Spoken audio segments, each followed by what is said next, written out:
संविधान प्रति श्रद्धा और निष्ठा रखी भारतर सार्वभौमत्व और अखंडता रक्षा करी ओडिशा राज्यर मंत्री रूपे मोर कर्तव्य श्रद्धा और शुद्ध अंतकरण निर्वाह करी एवं बिना भय बा पक्षपात बिना अनुराग बा द्वेष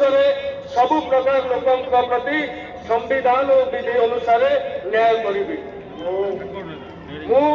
सूर्यवंशी सूरज ईश्वर नाम शपथ करुअछि जे विषय राज्यर मंत्री रूपे